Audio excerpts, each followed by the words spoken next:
Look, Betty, it's Henry the Weeder Man. I'm working on a Husqvarna 450. So I have two cases here. I got one I bought, this one, on eBay, which just came in this week, which was really nice. This is the old one. The one I bought online came with the clutch and crank. I had a hell of a time getting the clutch off. I think what happened was who owned the carcass I bought online couldn't get the clutch off, got frustrated with it, and sold me the whole thing for 25 bucks or 30 bucks plus shipping. So that was a pretty good deal. So I couldn't use this carcass, the original one, because right here it's cracked on the screw. And when I did a leak test, it came out through the bottom. I posted a video on that. So this is no good. But I'm going to pull some of the clips off it. I still can save some stuff on it. I can flip and resell the crank. I might buy them new bearings and seals on it and sell it that way as a somewhat complete set. And then I'll sell the clutch drum. And I'll get a bearing for it and sell the clutch drum and a bearing. And I'll give somebody a pretty good sweet deal on it. I'll sell it on eBay. All right, so we're going to sit here and talk to Breeze. I've had a couple comments. Again, I'll repeat myself, Husqvarna 450. And they wanted the videos just a little bit longer. So I had put this together before. So what I got to do now is get all our old RTV off the seal. So when I go to put it back in, I'm starting, because these were brand new and starting new. I had to pull it off because I had a pressure leak. All right, boom, that one's done. So I'm just getting any remnants of the old RTV off. So when I put the new on, I got a good seal, and I don't have to worry about my vacuum pressure test failing. Okay, and trust me, you want to do a pressure vacuum test. You want to do it. Back in the day, I didn't have all the tools and still did use a lot of RTV. It really didn't have any problems, but I don't know if the new parts nowadays are just not quite the same, but you want to do it. All right, so that one's good too. So you want to get all the old RTV off it. Now I'm going to check the crank too, and a little bit on the bearing. So my videos are going to be a little bit longer, and I'll do some shorts like I was before. I did some earlier today about freezing the crank and putting bearings on. That's a pretty cool process.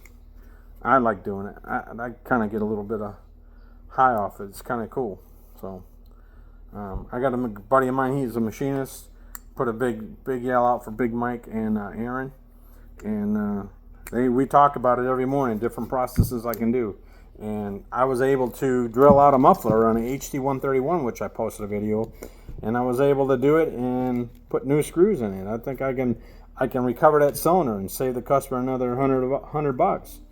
So I'm all about saving the customer money, but giving him a tool back that he can use, longevity. I got stuff that I haven't seen back in 2 years. And some things people forget to change oil. All right, so I got all the RTV off the piston. This one I already polished. I already got the ring. I've already done all that on the cylinder. There's a little bit of RTV still here in the gasket area. Oh yeah, this one here sucks. It's got a little funny made gaskets that go in this groove. So I want to get all this mess out of here. So I'll break it up with my tool. This tool helps me put it on, and it's a good cleaning tool. And then you got to break out these sweet little acid brushes. I don't know whoever designed this. I want to be his best friend, because you can get down into stuff with these little acid brushes, and they last a while. I mean, I tear them up big time. Yeah, get all that old RTV out of there.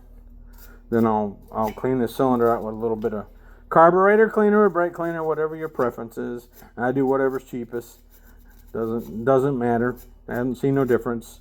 I'm not going to sit here and analyze brake and carb cleaner on you. But I know it does work. And it's a good cleaning product. Especially if you want to get stuff off that you didn't want to have it. Make sure I get all this RTV off. And then I got to get the gaskets out and do those too.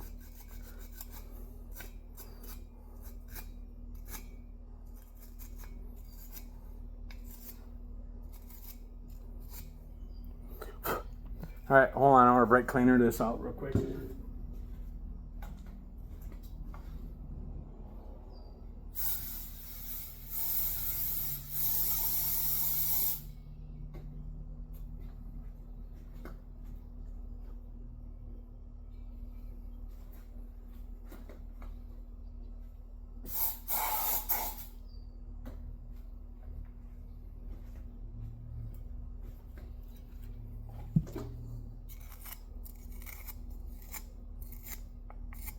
once you do it, you can see what you missed.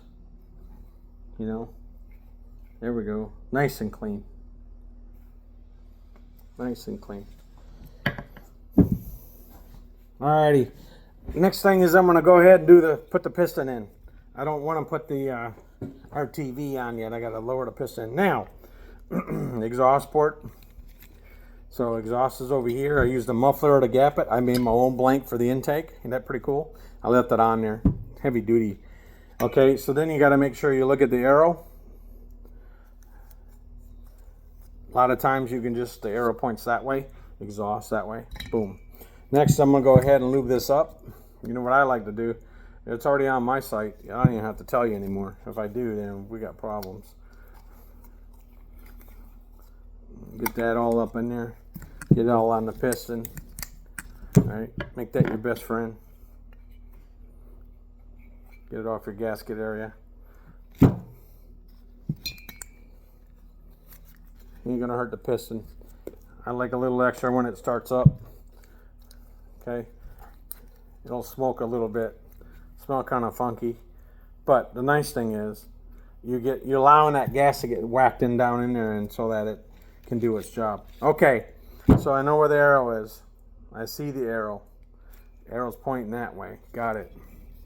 So it's got to go in this way, and then I look for where the coil will go. The coil goes on that. That's the flywheel. How about that?